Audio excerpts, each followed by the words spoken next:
예, 다음은 98쪽 말하기 부분을 볼 텐데요. 말하기 부분을 듣기 전에 어휘를 좀 살펴봤으면 좋겠습니다. 자, 먼저 늘다와 줄다가 있는데요. 늘다는 많아지는 것, 줄다는 적어지는 것을 얘기합니다. 그런데요, 보통은 늘어나다, 줄어들다 이렇게 표현을 하죠. 그런데 이 늘다와 줄다를요, 뭐뭐을 거예요, 뭐뭐을 거예요 이렇게 표현을 하면요, 니을 받침이 이미 있기 때문에 늘 거예요, 줄 거예요 이렇게 얘기할 수 있는데요, 좀 헷갈릴 수 있습니다. 늘 거예요, 줄 거예요 무슨 말이에요? 늘어날 거예요, 줄어들 거예요 이렇게 얘기할 수 있고요. 늘 거예요, 줄 거예요를요, 늘 거라고 해요 또는 줄 거라고 해요, 늘어날 거라고 해요, 줄어들 거라고 해요 이렇게 이해하시면 되겠습니다. 자, 회사를 정리하다라는 것은요, 회사를 끝내다, 그러니까 이 회사가 없어져요. 임준 씨가 CEO였는데요. 임준 씨가 CEO였던 이 회사를 이제 그만하겠습니다. 회사가 없어졌어요. 라고 얘기할 때 회사를 정리하다 라고 얘기합니다. 계속 손해를 보면 이 회사를 끝내겠습니다. 정리하겠습니다. 이렇게 얘기할 수 있겠죠. 자, 농산물이 있고요. 수산물이 있습니다. 이런 것들을 농수산물이라고 하고요. 농수산물을 외국에서 사가지고 오는 것을 수입, 이 농수산물을 외국으로 파는 것을 수출이라고 합니다. 그런데 수입의 반대는 수출이라고 하는데 또 수입의 반대는 지출이라고도 합니다. 그러니까 이 수입 수출은 무역, 나라와 나라가 장사를 해요. 물건을 사고 팔 때 수입 수출이라고 하고요. 그 다음에 이 수입과 수출은 수입, 월급을 받아서 돈이 플러스 되는 거고요. 소비, 돈을 써요. 그래서 마이너스 되는 거, 이런 것들을 수입과 지출이라고 하죠. 그래서 이건 똑같은 말이지만 한자로는 좀 다르고요. 다른 의미를 가지고 있습니다. 그래서 수입의 반대는 수출이고요. 이 수입의 반대는 지출이라고 생각하시면 되겠습니다. 자, 우리가 배웠던 문법 느니 차라리가 나오는데요. 자, 봅시다. 계속 손해를 보면서 사업을 해요. 좋아요? 안 좋아요? 안 좋습니다. 아주 안 좋죠. 회사를 정리하고 취직해서 월급을 받아요. 이 사람은 취직해서 월급을 받는 것 싫어합니다. 사업을 좋아하는 사람이죠. 이것도 안 좋습니다. 그런데 뭐가 더 싫어요? 뭐가 더 안 좋아요? 이게 더 안 좋아요. 그래서 이것을 선택합니다. 선택하는데 이게 더 좋아요. 그래서 둘 다 안 좋아요. 하지만 이게 더 좋습니다. 그래서 이런 것들을 낫다, 더 좋다라는 의미로 낫다라고 하는데 나아요, 나을 거예요 이런 식으로 표현을 할 수 있겠죠. 그럼 이 문장을 만들어 봅시다. 계속 손해를 보느니 차라리 회사를 정리하고 취직해서 월급을 받는 게 나을 것 같아요. 이렇게 표현할 수 있겠죠. 다시, 계속 손해를 보느니 차라리 회사를 정리하고 취직해서 월급을 받는 게 나을 것 같아요. 더 좋을 것 같아요. 이렇게 표현하고 있습니다. 자, 말하기 부분을 같이 들어봅시다. 국어 한국의 경제 말하기 하산 씨, 뭐 하고 있어요? 뉴스를 보고 있는데 내년에도 물가가 계속 오르고 소비와 투자도 줄 거라고 하네요. 지금도 사업이 안 되는데 정말 걱정이에요. 이렇게 계속 손해를 보느니 차라리 회사를 정리하고 중소기업에 취직을 해서 월급을 받는 게 나을 것 같아요. 하산 씨 회사는 농수산물을 수입하고 있지요? 네, 맞아요. 그런데 경기도 안 좋은데 환율도 많이 올라서 손해가 너무 많아요. 압둘라 씨는 수입을 줄이고 수출을 늘리더니 돈을 좀 벌었대요. 하산 씨도 그렇게 해보는 게 어때요? 좋은 정보네요. 내일 압둘라 씨를 한번 만나봐야겠어요. 자, 다음은 99쪽 듣기 부분을 볼 텐데요. 듣기 부분을 들어보기 전에 먼저 어휘를 좀 살펴보도록 하겠습니다. 좀 어려운 어휘가 많이 나오지만 긴장하지 말고 천천히 들어보시면 되겠습니다. 자, 우리가요 집에 살아요. 집에 살면 월세를 내야 됩니다. 그래서 한 달에 얼마씩 월세를 내야 되는데요. 만약에 여러분들이 가게를 운영해요. 그래서 가게, 식당, 가게나 식당을 운영하게 되면요 월세를 내야 되는데, 이 월세를 건물 임대료, 가게 임대료라는 표현을 씁니다. 그러니까 월세와 임대료는 비슷하다, 이렇게 생각하시면 되겠습니다. 그래서 식당을 운영하기 위해서는 임대료를 내야 됩니다. 내 건물이 아니기 때문에 빌려서 사용해요. 월세를 내는데 임대료라고 얘기합니다. 요즘 경제가 안 좋습니다. 경제가 안 좋기 때문에 자, 국민들의 지갑이 어떻게 됩니까? 돈이 없어요. 그래서 지갑이 가볍다, 이렇게 표현을 합니다. 지갑이 가볍다. 지갑이 가볍다라는 말은요, 돈이 없다라는 말이 되겠죠. 그러면 돈이 많다. 반대로 돈이 많다는 지갑이 무겁다, 이렇게 표현을 하나요? 지갑이 무겁다라는 표현은 잘 안 하고요. 지갑이 뚱뚱하다라는 표현을 가끔 씁니다. 그래서 이런 표현도 가끔 들으시니까 알아두시면 좋겠습니다. 자, 그런데 여기 국민들이라고 하지 않고요, 서민이라는 표현을 썼습니다. 그래서 서민은 어떤 사람들이냐면요, 먼저 부자가 있겠죠. 부자가 있고 그 밑에는 중산층이라고 합니다.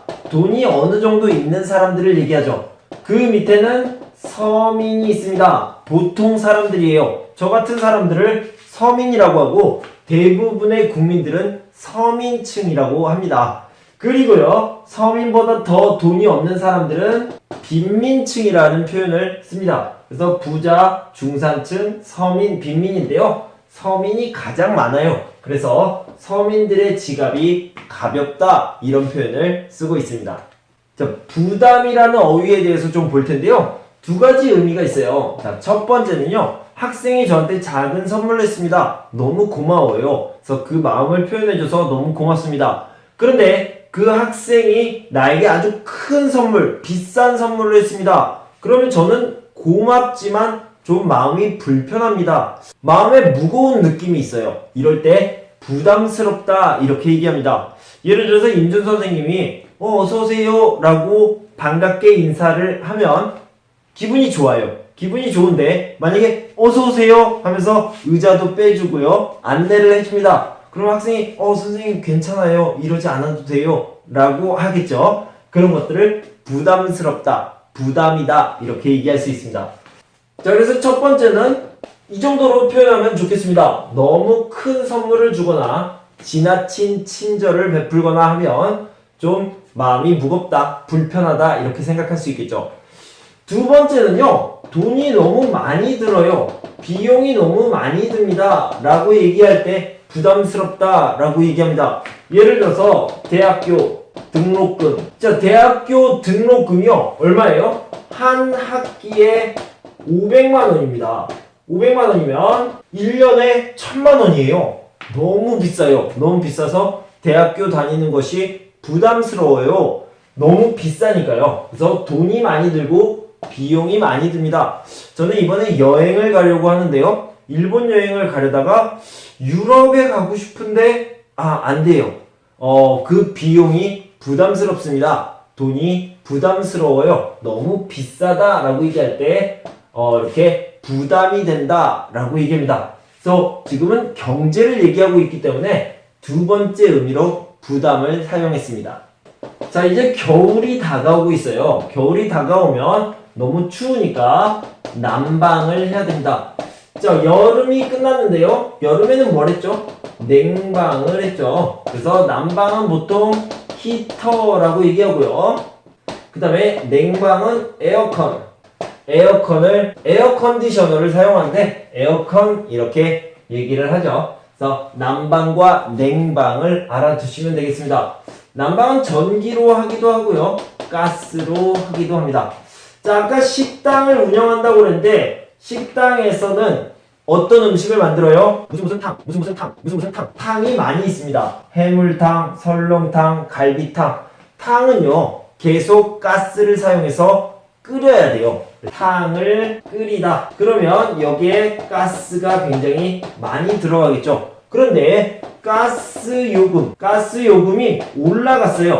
가스요금이 올라가는 것을 가스요금 인상이라고 얘기하죠. 인상의 반대는 인하 이렇게 표현을 합니다. 그런데 가스요금이 인상됐어요. 탕을 끓이는 게 부담이 됩니다.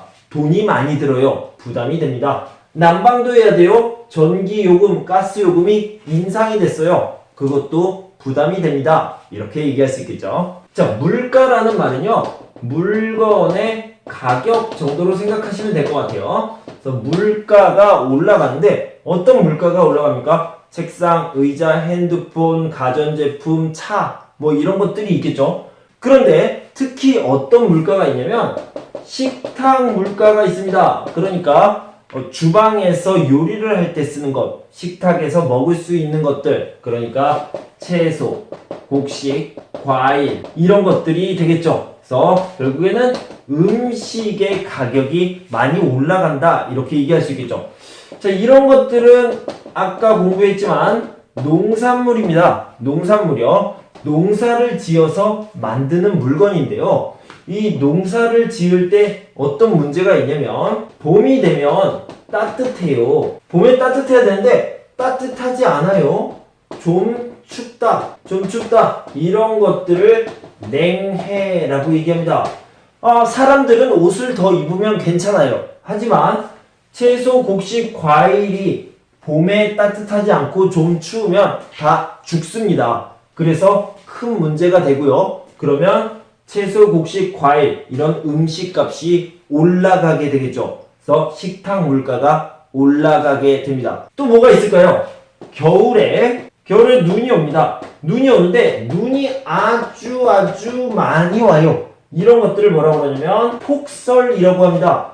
폭설이 내리면 농사를 지을 때 채소, 곡식, 과일에 문제가 생깁니다. 그래서 다 죽어요. 그러면 또 식탁 물가가 올라가게 되겠죠. 그래서 이 냉해와 폭설이 식탁 물가를 올리는데 원인이 됩니다. 그래서 이런 것들 때문에 서민들의 지갑은 또 가벼워지죠.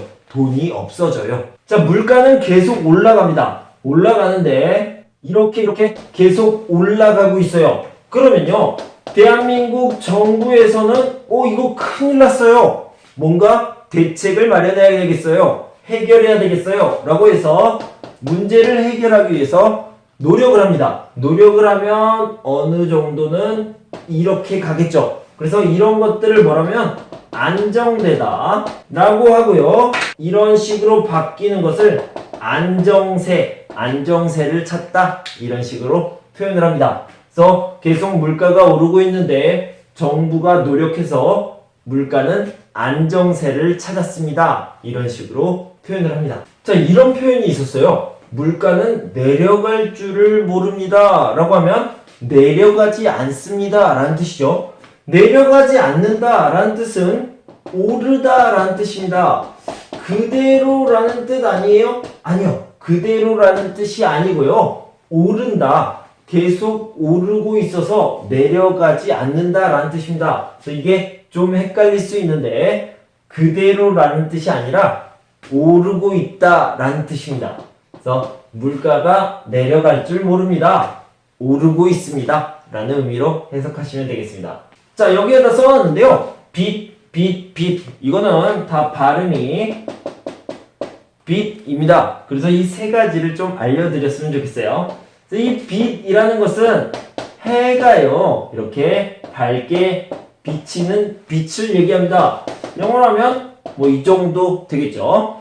자, 이 빛은요, 내가 친구에게 돈을 빌렸어요. 돈을 빌리면 그게 빚이 되겠죠. 돈을 빌리다 이런 것들을 빚이라고 하죠. 그래서 은행에서 돈을 빌립니다. 그러면 이 빚은 대출이라는 표현을 씁니다. 대출을 받다, 빚을 지다 라고 얘기합니다. 빚을 지다 이 정도 알아두시면 좋겠습니다. 마지막으로 이 빚은요, 이렇게 생긴 물건입니다. 그러니까 머리를 빗다. 이 빗이죠. 그래서 자, 이 정도로 알아두시면 되겠습니다. 빗으로 머리를 빗다. 이 정도로 알아두시면 되겠습니다. 지금은 경제에 대해서 공부하고 있으니까 지금 나오는 빗은 당연히 이 빗이 되겠죠. 자, 그러면 듣기 부분을 듣고 같이 문제를 풀어보도록 하겠습니다. 듣기. 다음은 경제 뉴스입니다. 잘 듣고 질문에 답하세요. 설 명절을 앞두고 전기와 가스 요금, 그리고 교통요금, 채소값 등 안 오르는 게 없습니다. 즐거운 명절이어야 하는데 부담만 많아지고 지갑은 자꾸 가벼워져서 걱정입니다. 한동수 기자입니다. 20년 가까이 식당을 운영하고 있는 김현숙 씨. 최근 손님이 많이 줄어 어려운데 임대료 부담에 전기, 가스 요금까지 모두 올라 걱정이 많습니다. 전기 요금하고 가스 요금이 많이 올랐어요. 겨울에는 난방도 해야 하고 밑에서 탕도 끓여야 하는데 걱정이에요. 매달 빚만 늘고 있는데 이렇게 장사를 하느니 차라리 가게를 정리하는 게 나을 것 같아요. 전기와 가스는 작년보다 4% 이상, 지역 난방 요금은 7% 넘게 올랐습니다. 여기에 지난해 인상된 대중교통 요금, 전 월세 값은 7년째 내려갈 줄 모릅니다. 당장 다음 주로 다가온 설을 앞두고 식탁 물가는 더 비상입니다. 올겨울 폭설과 냉해 때문에 배추는 무려 3배, 당근은 2배 이상 값이 오르는 등 채소는 작년보다 30% 가까이 비싸졌습니다. 다행히 국제 유가는 내려가고 있어 소비자 물가는 안정세를 보이고 있지만 계속 오르기만 하는 생활 물가에 서민들의 부담은 커져만 갑니다. KBC 뉴스 한동수입니다. 자, 듣기 문제를 한번 풀어봅시다. 2번. 다음은 경제 뉴스입니다. 잘 듣고 질문에 답하세요. 자, 방금 경제 뉴스를 들었고요. 1번. 요즘 한국의 생활 경제에 대한 말로 알맞은 것은 무엇입니까? 대기업의 수출이 줄어서 경기가 안 좋다고 할 수 있다. 자, 대기업의 수출이 줄어서 이런 건 아니죠. 뭐 때문이죠? 설 명절을 앞두고 물가가 올랐습니다. 이런 얘기만 있고요. 경기가 안 좋다라는 말은 없었습니다. 대중교통, 전기와 가스요금, 채소 가격까지 모두 올랐다. 오르지 않은 것이 없다. 이렇게 표현했죠. 맞네요. 설을 앞두고 국제 유가가 내려가고 있어서 생활 물가가 안정될 것이다. 아닙니다. 자, 생활 물가가 먼저 안정되지는 않았고요. 유가가 내려가고 있는 것은 맞습니다. 그래서 다행이다 라고 표현을 했죠. 그래서 정답은 2번이 되겠습니다. OX 문제를 풀어봅시다. 많은 눈과 추운 날씨. 자, 많은 눈을 폭설이라고 했고요. 추운 날씨, 냉해라고 얘기했습니다. 폭설과 냉해 때문에, 많은 눈과 추운 날씨 때문에 채소값이 많이 올랐다. 네, 맞습니다. 자, 2번을 보면 전기와 수도요금은 오르고 있지만 전 월세 값은 7년째 그대로이다. 사실 그대로이다 라고 그러면 좋은 겁니다. 그런데 지금 경제 상황이 어려운 이유는요, 계속 오르고 있기 때문이고요. 아까도 얘기했지만 이렇게 내려갈 줄을 모릅니다 라고 표현을 한 거는요, 계속 오르고 있다 라는 표현이 되겠습니다. 그래서 X가 되겠죠. 자, 다음은 101쪽 읽기 부분을 살펴볼 텐데요. 이건 역시 좀 어려운 어휘들이 많이 나옵니다. 하지만 천천히 들어보시면 되겠습니다. 먼저 대한민국을 보면요. 대한민국이 이렇게 생겼습니다. 그래서 여기 부산, 여기 서울이 있고요. 한국은 이 부분을 얘기하는 거죠. 이 부분이 커요, 작아요? 아주 작은 편입니다.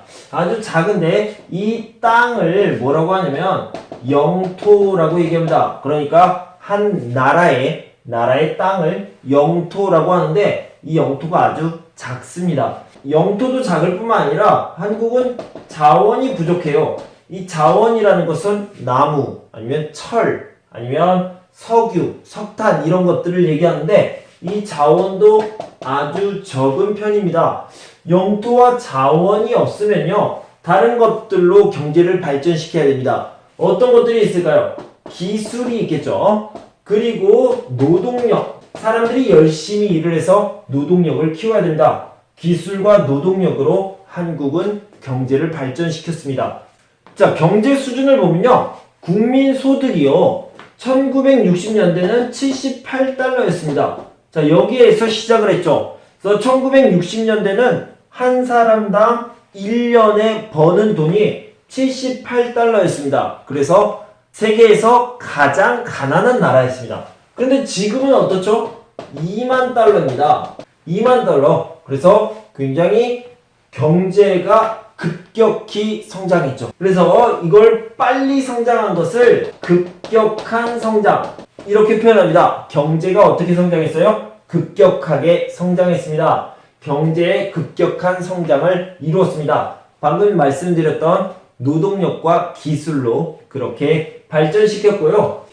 지금은 IT, 그러니까 인포메이션 테크놀로지, 그래서 정보 기술이 굉장히 많이 발전했고요. 인터넷이 가장 빠른 나라라는 평가를 받고 있습니다. 또한 조선업이 발달했는데요. 이 조선업이라는 것은 배를 만들다, 배를 만드는 산업을 얘기합니다. 조선업. 그리고 반도체 기술. 반도체 같은 경우에는 삼성과 SK에서 반도체 기술을 계속 개발해서 반도체 분야에서도 1위를 차지하고 있습니다. 1등이죠. 이렇게 급격한 성장을 할 수 있었던 과정에서요, 이런 일들이 있었습니다. 1988년에는요, 올림픽을 했어요. 서울 올림픽이죠. 자, 그리고 2002년에는 월드컵이 있었습니다. 2002년에는 월드컵, 1988년에는 서울 올림픽이 있었는데요. 사실 이 그래프 중에서 이렇게 계속 올라왔던 게 아니라 한번 이렇게 떨어졌던 적이 있습니다. 이때가 언제냐면 1997년이고요.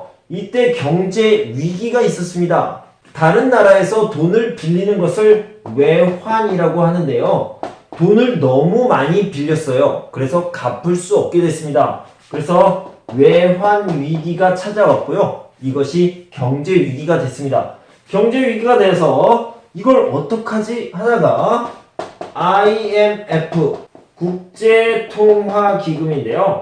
인터내셔널 모니터리 펀드에서 돈을 빌려서 이 외환 위기를 해결했습니다. 그리고 나서 IMF가 한국의 경제를 관리하게 됐죠. 그 이후로 계속 발전해서 지금처럼 조금 잘 사는 나라가 될 수 있었습니다. 그래서 이런 이야기가 이 1기 부분에 나오는데요. 이렇게 한국이 아주 어려운 상황에서부터 위기를 극복하고 다시 경제를 회복시키고 발전시킬 수 있었던 건요, 다 같이 노력했기 때문이에요. 자, 이렇게 다 함께 노력했는데요. 우리도 잘 살았으면 좋겠어. 우리가 다 같이 부자가 됐으면 좋겠어. 라는 생각을 가지고 노력을 했는데요. 어떻게 노력을 했냐면, 자, 같은 마음을 가지고 노력을 했습니다. 이렇게 같은 마음을요, 한 마음이라고 얘기합니다. 내 마음도, 네 마음도, 다른 사람의 마음도, 한국 국민의 모든 마음이 똑같았습니다. 한 마음으로 노력했습니다. 이렇게 표현을 합니다. 12월 8일에 4단계를 공부하시는 여러분들이 시험을 봅니다. 그래서 여러분들도, 임준 선생님도 같은 마음으로 열심히 노력하고 있죠. 우리가 한 마음으로 노력해서 모두가 합격할 수 있도록 해야겠습니다. 이렇게 표현할 수 있겠습니다. 자, 그럼 읽기 부분을 같이 보는데요. 제가 읽어드리도록 하겠습니다. 그리고 같이 문제를 풀어봅시다. 한강의 기적. 작은 영토와 자원이 부족했던 한국은 1960년대 국민소득 78달러로 세계에서 가장 가난한 나라였습니다. 하지만 현재 한국은 국민소득 2만 달러, 세계 10위권의 무역 거래량을 가진 나라로 발전했습니다. 이러한 한국의 약 50여 년 만에 급격한 경제 성장을 세계에서는 한강의 기적이라고 합니다. 현재 한국은 조선업계 세계 1위, 반도체 매출 세계 1위, 세계 최대의 IT 강국 등 세계 최고의 기술을 가진 나라입니다. 또한 1988년과 2002년에는 서울 88 올림픽과 월드컵을 주최하며 세계적으로 이름을 알렸습니다. 하지만 한국에도 어려움은 있었습니다. 90년대 외국에서 무리하게 돈을 빌려 투자하는 바람에 1997년 말 외환위기가 발생했습니다. 정부는 이 위기를 해결하기 위해 1997년 12월 국제통화기금에서 돈을 빌렸고 한국은 IMF의 관리를 받는 나라가 되었습니다. 하지만 이러한 경제 위기를 극복하기 위해 국민들은 자발적으로 금 모으기 운동, 달러 모으기 운동 등을 하며 위기를 이겨내기 위해 한마음으로 노력했습니다. 그 결과 한국은 IMF의 돈을 모두 갚으며 위기를 이겨냈고 위기 이후 더 단단한 경제 강국이 되었습니다. 자, 그래서 한강의 기적은 무엇을 의미합니까? 자, 한강은 한국을 상징하는 거죠. 한국의 경제 성장을 의미합니다. 그런데 기적이라고 얘기한 거는 이렇게 올라가는 게 아니라 정말로 급격하게 확 올라가는 것을 얘기해요. 그런 것들을 급격하다라고 얘기하죠. 한국의 급격한 경제 성장, 한국의 급격한 경제 성장을 나타낸다고 볼 수 있습니다. 한강의 기적은 한국의 급격한 경제 성장을 나타냅니다. 자, OX 문제를 풀어봅시다. 한국은 많은 자원과 훌륭한 기술을 가지고 있어 발전했다. 훌륭한 기술을 가지고 있는 건 맞아요. 하지만 많은 자원은 아니죠. X가 되겠습니다. 국제통화기금 IMF를 얘기하는데요. 국제통화기금에서 너무 많은 돈을 빌려 외환위기가 왔다. 아니죠. 순서가 바뀌었습니다. 외환위기가 와서 IMF에서 해결을 해줬습니다. 자, 이거는 해결 방법으로 쓴 거고요. 사실 외환위기 때문에 IMF에서 해결책을 찾았습니다. 그래서 X가 되겠습니다. 한국 국민들은 경제 위기를 극복하기 위해 무엇을 했습니까? 두 가지를 찾아볼 수 있는데요. 하나는 달러, 그리고 금. 둘 다 달러를 모아서 이 문제를 해결했어요. 금을 모아서 이 문제를 해결했어요. 달러 모으기 운동, 금 모으기 운동. 그래서 달러 모으기 운동과 금 모으기 운동을 해서 이 문제, 외환 위기를 극복했습니다.